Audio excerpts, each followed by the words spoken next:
Many scientists, including many scientists who personally believe in God, erroneously believe that methodological naturalism, which is the belief that only natural and/or material causes may be invoked to explain any given effect, is the required assumption for doing science.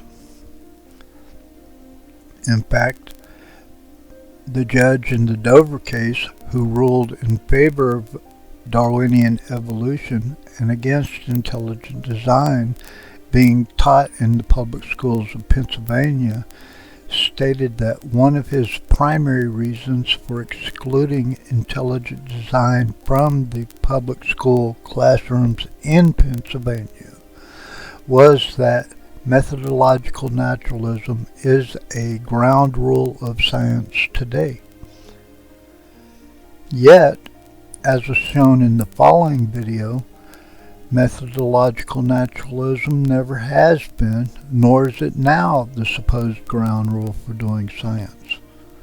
Quite to the contrary, the quote-unquote ground rule for doing science, insofar as science can even be said to follow a strict ground rule in the first place, is not whether a theory may adhere to methodological naturalism or not, but is if a given theory in science may be falsifiable or not.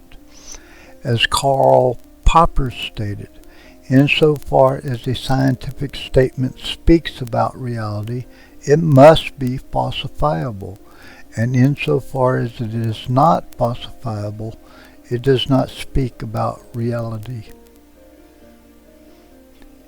In fact, Karl Popper explicitly rejected methodological naturalism precisely because it was a convention that was liable to turn into an unfalsifiable dogma. And it is easy to see why Darwinists would shun falsification as the ground rule for doing science and try to adopt methodological naturalism instead. Darwinian evolution has been falsified by numerous lines of scientific evidence, and yet Darwinists simply refuse to accept any of those falsifications against their theory. For example, here are a few falsifications of Darwinian evolution that Darwinists simply refuse to ever accept as falsifications of their theory.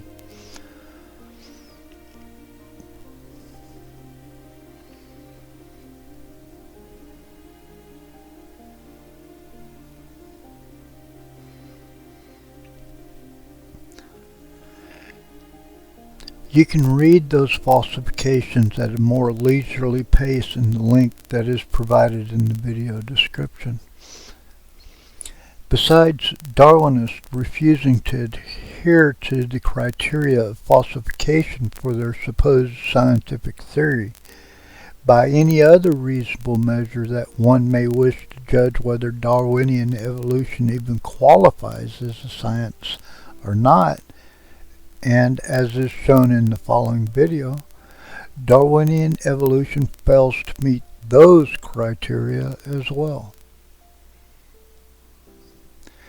Simply put, Darwinian evolution simply fails to qualify as a rigorous and testable science by any reasonable measure one may wish to invoke, and is therefore more properly classified as a pseudoscience, even as a religion for atheists, rather than it being classified as a real and a testable science.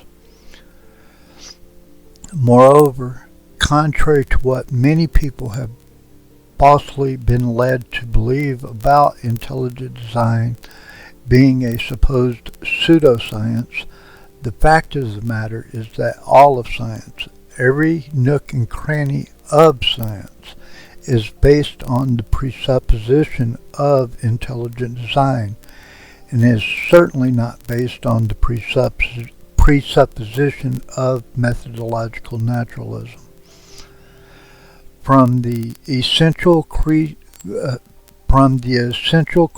presuppositions that undergird the founding of modern science itself, namely that the universe is rational and that the minds of men, being made in the image of God, can dare to understand that rational universe.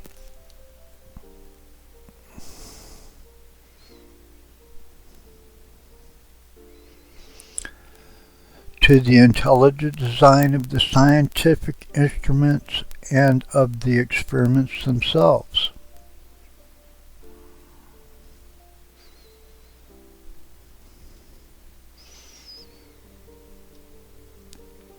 To the logical and mathematical analysis of the experimental results themselves. From top to bottom, science itself is certainly not to be considered a natural endeavor of man. Not one scientific instrument would ever exist if men did not first intelligently design that scientific instrument. Not one test tube, microscope, telescope, spectroscope, or etc., was ever found just laying on a beach somewhere, which was naturally constructed by nature. Not one experimental result would ever be rationally analyzed, since there would be no immaterial minds to rationally analyze the immaterial logic and immaterial mathematics that lay behind the intelligent designed experiments.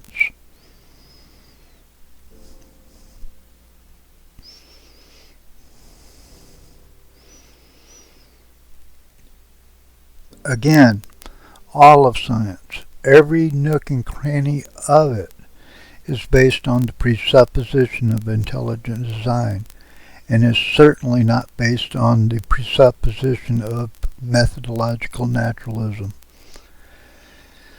In fact, the Christian founders of modern science would have had very little, if any, use for the presupposition of methodological naturalism.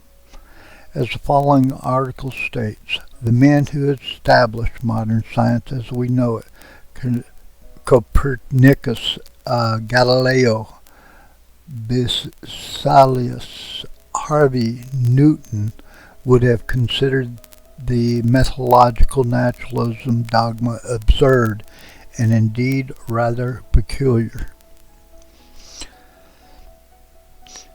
And indeed, the Christian founders of modern science would have considered methodological naturalism to be absurd for a very good reason. Following the restriction of methodological naturalism on science, that is to say, following the presupposition that only natural, material, and/or physical causes are allowed to be given in order to explain any given effect in science, leads to the catastrophic epistemological failure of science itself. Reason for this catastrophic epistemological failure of science itself is that everything that most everyone considers to be real, including most atheists themselves considering them to be real, turns out instead to be an illusion. It would be hard to fathom a worldview that turns out to be more antagonistic towards modern science, indeed more antagonistic towards reality itself, than the perception of methodological naturalism has turned out to be. For a prime example of this, because of the presumption of methodological naturalism, and more specifically, the presumption of reductive materialism within Darwinian evolution, the Darwinian materialist ends up being forced to claim that he himself is merely a neuronal illusion. Here are some quotes that get this point across.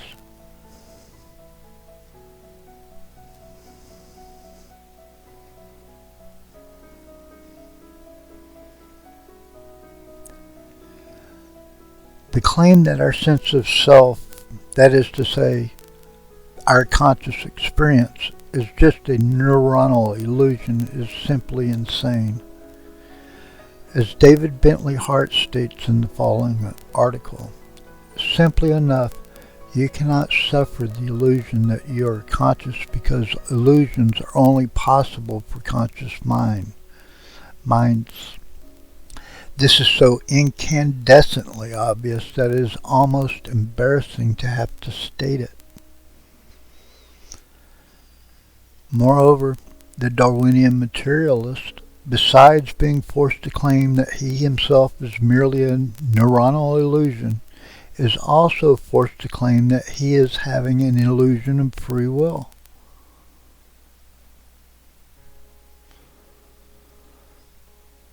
Besides that, the Darwinian materialist is also forced to believe that his beliefs about reality are unreliable.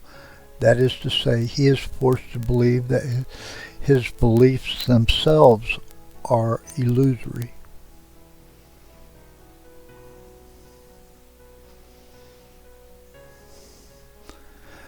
The Darwinian materialist is also forced to believe, because of the presupposition of methodological naturalism, that his perceptions of reality are also illusory.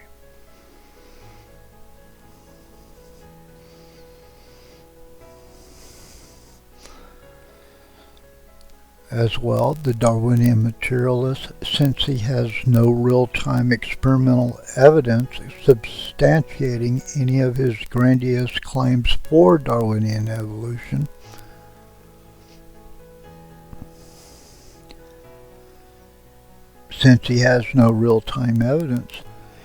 the Darwinist must also make up illusory just-so stories with the illusory and impotent designer substitute of natural selection.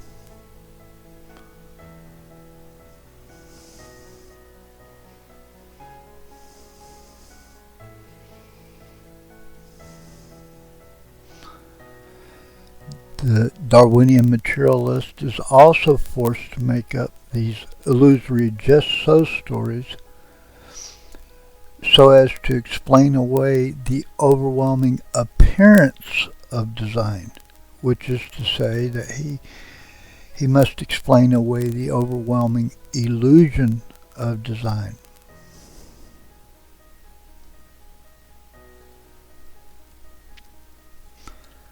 The Darwinian materialist also must make up illusory meaning and purposes for his life, since the hopelessness inherent within his nihilistic worldview is simply too much for him to bear.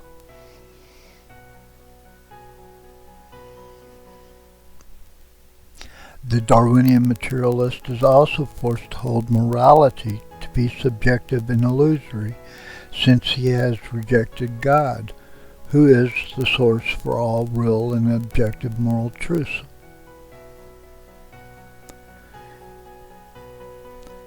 The Darwinian materialist is also forced to hold, since beauty itself cannot be grounded within his materialistic worldview, that beauty itself is also illusory.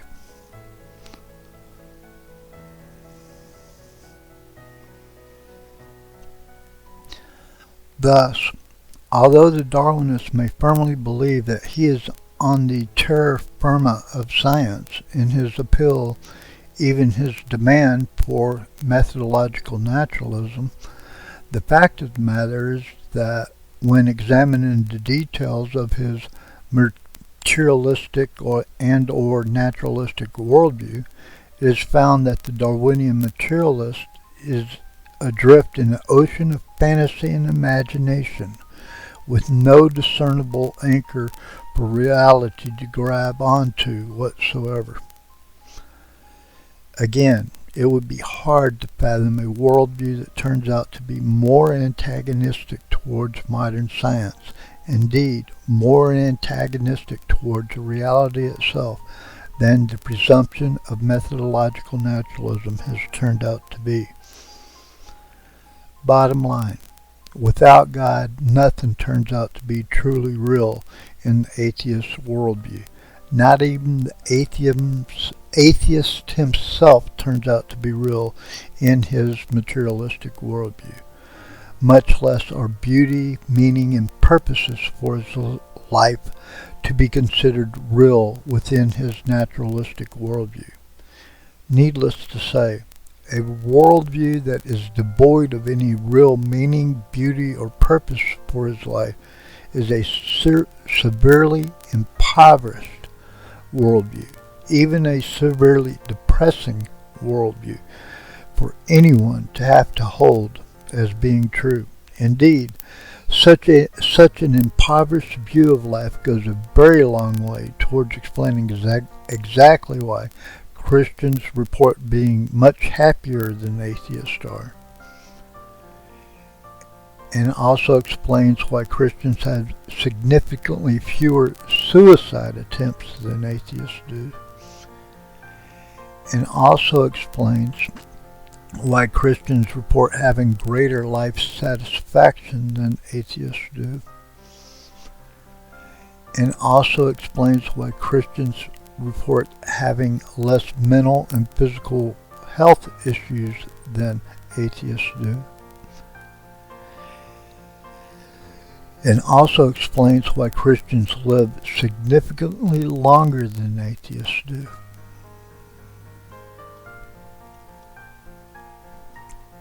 The primary reason why Darwinian materialism dissolves into an ocean of fantasy and of imagination with no discernible anchor for reality to grab onto is because it denies the necessary prerequisite of consciousness itself in any definition of reality that we may try to put forth. Simply put, if there is no consciousness, then there can be no descriptions of reality. Eugene Wigner, who is a leading pioneer in the field of quantum mechanics, put the situation as such. The principal argument against materialism is not that illustrated in the last two sections, that it is incompatible with quantum theory. The principal argument is that thought processes and consciousness are the primary concepts, that our knowledge of the external world is the content of our consciousness, and that the consciousness therefore cannot be denied. On the contrary, logically, the external world could be denied, though it is not very practical to do so. In the words of Niels Bohr, the word consciousness applied to ourselves as well as to others is indispensable when dealing with the human situation. In view of all this, one may very well wonder how materialism, the doctrine that life could be explained by sophisticated combinations of physical and chemical laws, could so long be accepted by the majority of scientists.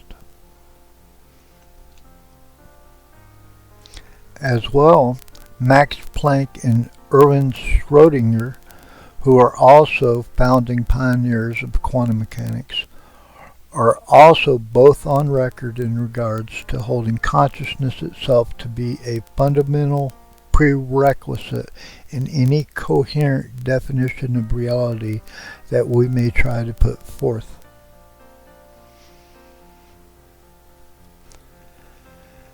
And as William J. Murray, a blogger at Uncommon Descent, explained, in any philosophy of reality that is not ultimately self-defeating or internally contradictory, mind, unlabeled as anything else, matter or spiritual, must be primary. What is matter, what is conceptual, and what is spiritual can only be organized from mind. Mind controls what is perceived, how it is perceived, how it is perceived, and how those precepts are labeled and organized. Mind must be postulated as the unobserved observer, the uncaused cause, simply to avoid the self-negating, self-conflicting worldview. It is the necessary postulate of all necessary postulates, because nothing else can come first. To say anything else comes first requires mind to consider and argue that case and then believe it to be true, demonstrating that without mind you cannot believe that mind is not primary in the first place.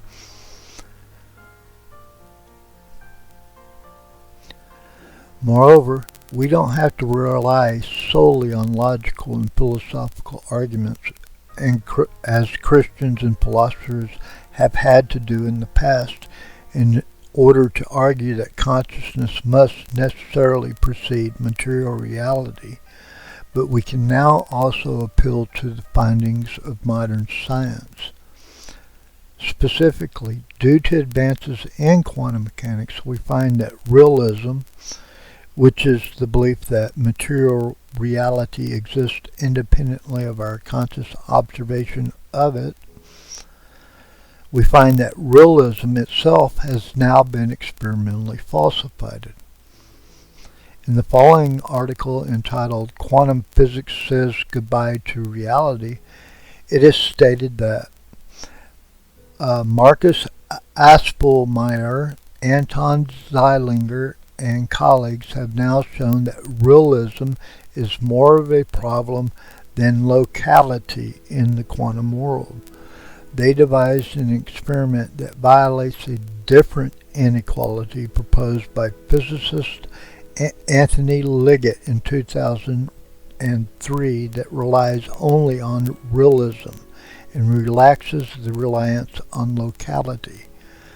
Liggett's inequality is violated, thus stressing the quantum mechanical assertion that reality does not exist when we're not observing it, and that in order to give a more complete description of quantum mechanics, you would have to give up certain intuitive features of realism. And in the following extension of the Wheeler's delayed choice experiment, an experiment that was done with atoms instead of photons, one of the lead researchers stated, "It proves that measurement is everything. At the quantum level, reality does not exist if you are not looking at it."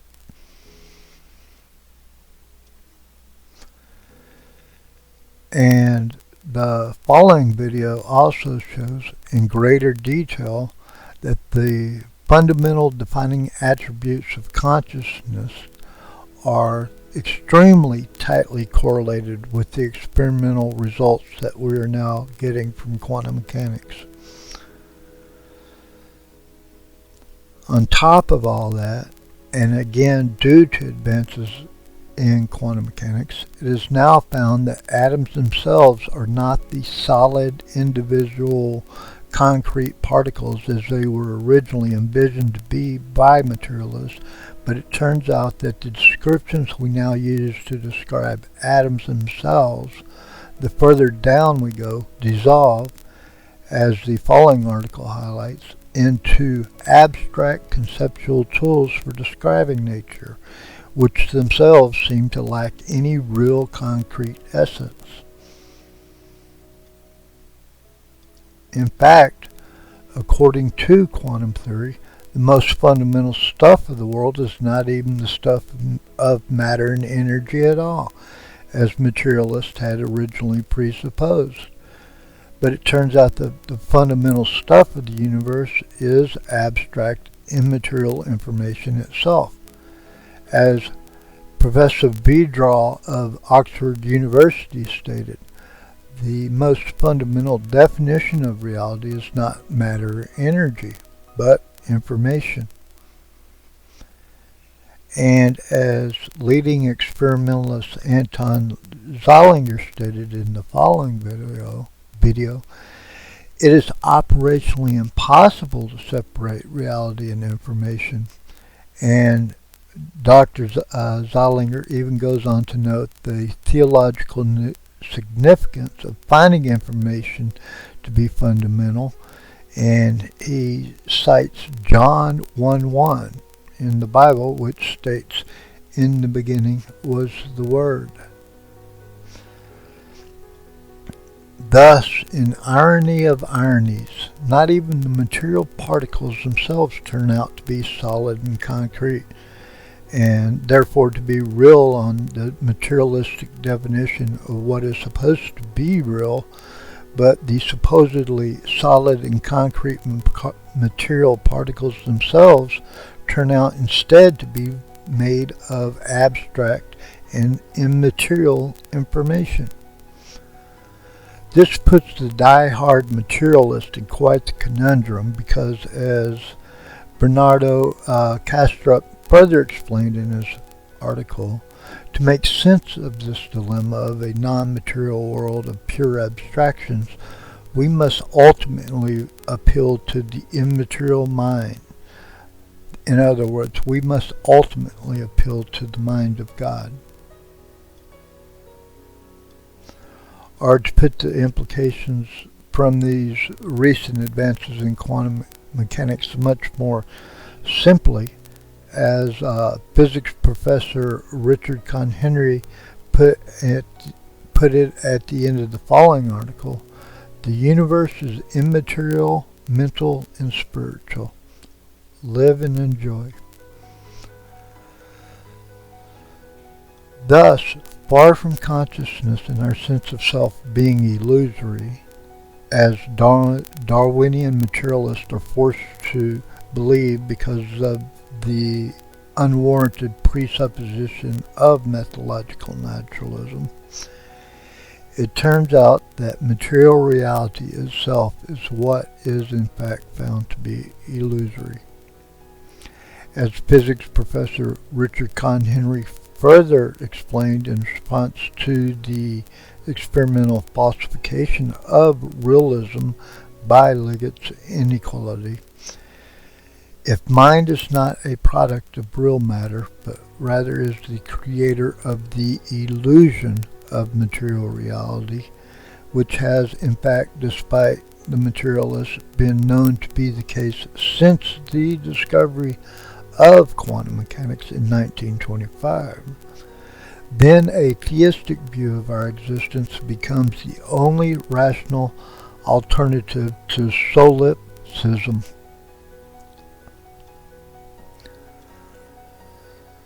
Thus, not only does the person who believes in God have very solid logical and philosophical arguments for believing that the mind of God must precede material reality, but now the person who believes in God can also point to very strong empirical evidence from quantum mechanics itself to support his belief that the mind of God must precede material reality.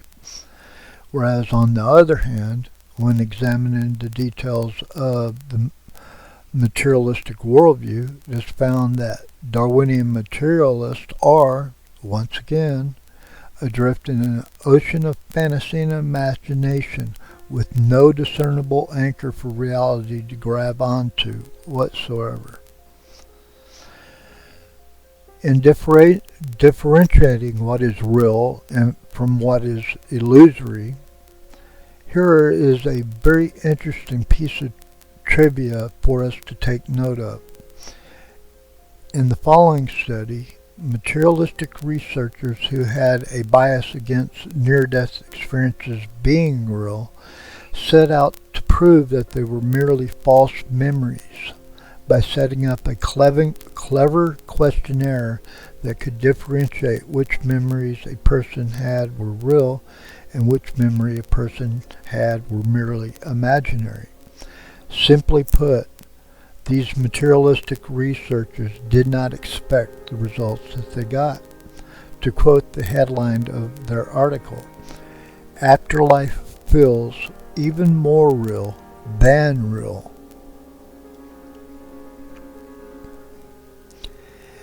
And now my question to atheistic materialists is this: how in blue blazes is it even possible for something to become even more real than real in your materialistic worldview when you guys claim that consciousness itself is merely a neuronal illusion of the brain? In what should be needless to say, this more real than real finding for near-death experiences is completely inexplicable to your atheistic worldview. Here are a few quotes from people who have had near-death experience on this more real than real aspect of near-death experiences.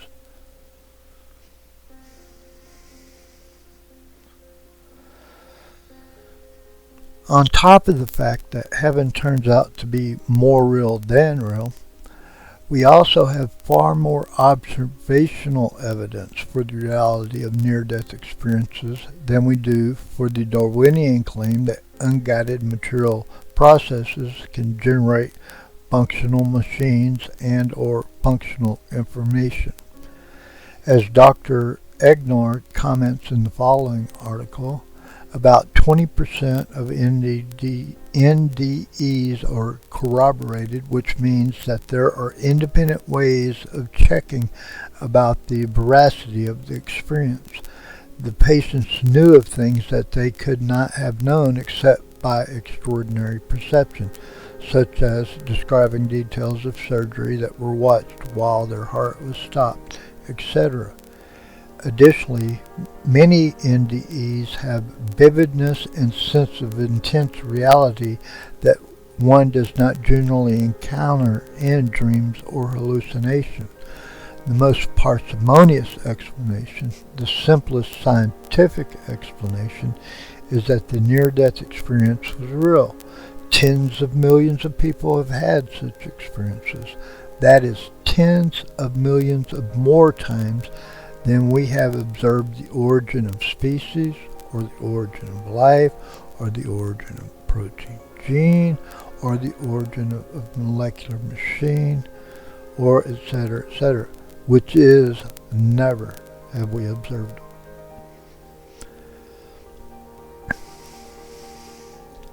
Moreover, as the following video highlights, the physical reality of immaterial quantum information that is now found to be ubiquitous within molecular biology directly supports the physical reality of the immaterial soul.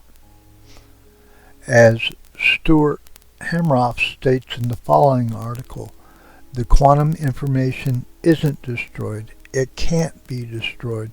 It's possible that this conserved quantum information can exist outside the body, perhaps indefinitely, as a soul. Moreover, as is shown in the following video, atheists also have no scientific evidence for any of the various extra dimensions, parallel universes, and or multiverses that they have put forth to try to explain the beginning of the universe, the fine-tuning of the universe, and the quantum nature of the universe. Whereas Christians, on the other hand, as is shown in the following video, can appeal directly to the higher dimensional mathematics behind quantum mechanics, special relativity, and general relativity, which are by far our strongest theories in science, by the way, to support, number one, their belief that God upholds the universe in its continual existence, as well as to support, number two, their belief in a heavenly dimension and in a hellish dimension. The main failure that the presupposition of methodological naturalism has is in its presupposition that agent causality does not exist.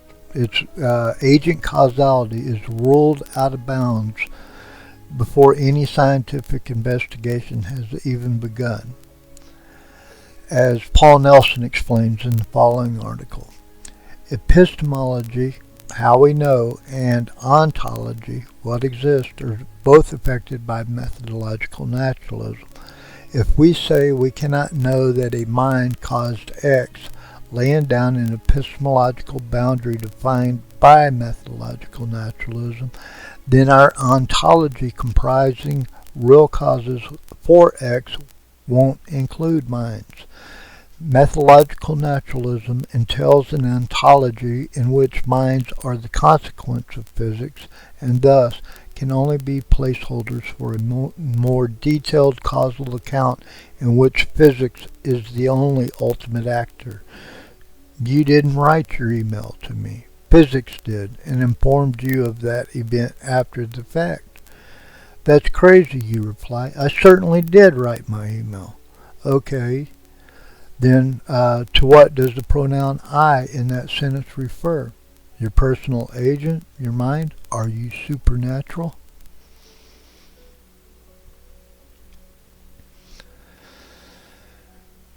And the main defining attribute of the immaterial mind that allows us to be personal agents in the first place is, of course, free will.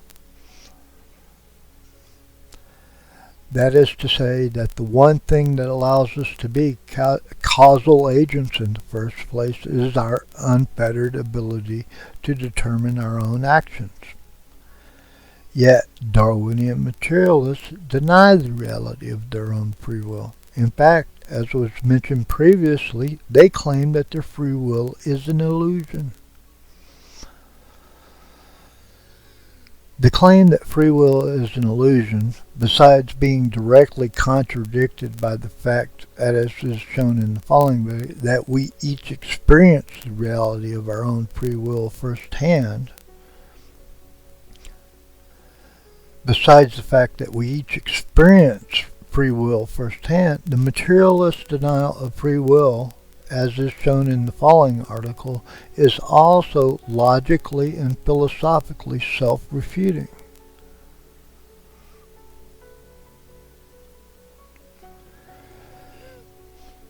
Moreover, besides having solid personal, logical, and philosophical reasons for believing in the reality of free will, the person who believes in God can now also appeal to solid scientific evidence to support his belief in the reality of free will. In the following video, Dr. Michael Egnor shows that the evidence from neuroscience itself supports the reality of free will.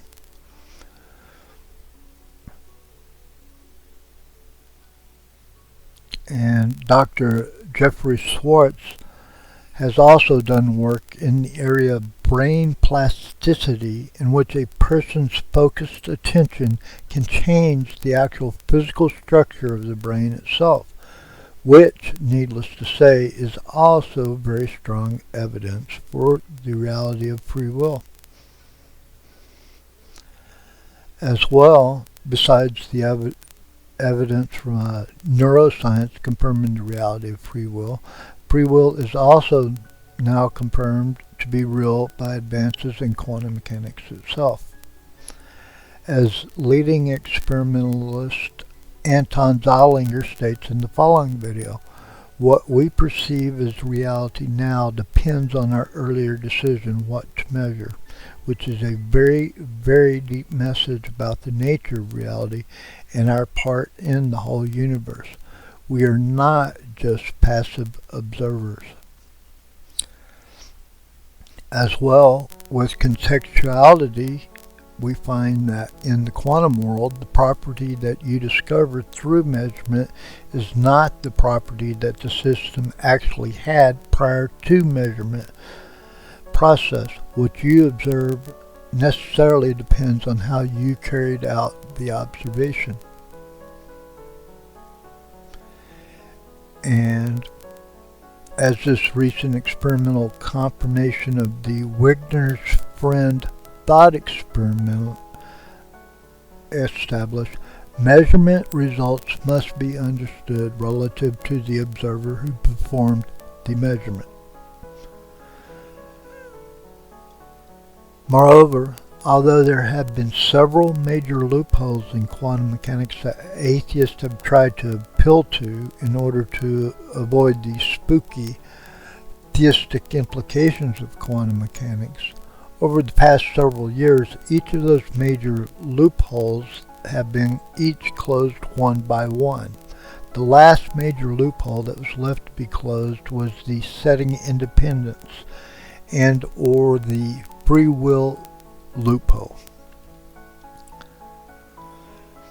And now Anton Zeilinger and company have recently, as of 2018, pushed the free will loophole back to 7.8 billion years ago, thereby firmly establishing the common sense fact that the free will choices of the experimenters themselves in these quantum experiments are truly free and are not determined by any possible causal influences from the past for at least the last 7.8 billion years, and that the experimenters themselves are therefore shown to be truly free to choose whatever measurement settings in the experiments that he or she may so desire to choose, so as to logically probe whatever aspect of reality that he or she may be interested in probing.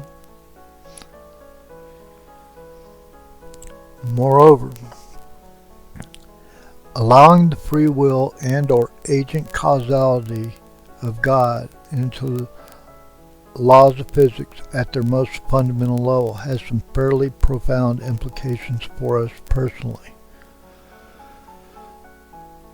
One of the most profound implications for us personally is that allowing the agent causality of God back into physics, as the Christian founders of modern science originally envisioned, Isaac Newton, Michael Faraday, James Clerk Maxwell, Max Planck, to name a few of the Christian founders of modern science. And as quantum mechanics itself now empirically demands, with the closing of the free will loophole by Anton Zeilinger and company. By rightly allowing the agent causality of God back into physics, then that provides us with a very plausible resolution for the much sought after theory of everything, in that Christ's resurrection from the dead provides an empirically backed reconciliation via the Shroud of Turin between quantum mechanics and general relativity into the much sought after theory of everything. Here are a few posts on the blog Uncommon Descent, where I lay out and defend some of that evidence in detail for that claim. Well, that's the end of the video. Thanks very much for watching, and again, all references and videos cited in this video may be accessed in the link that is provided in the video description. Thanks again for watching.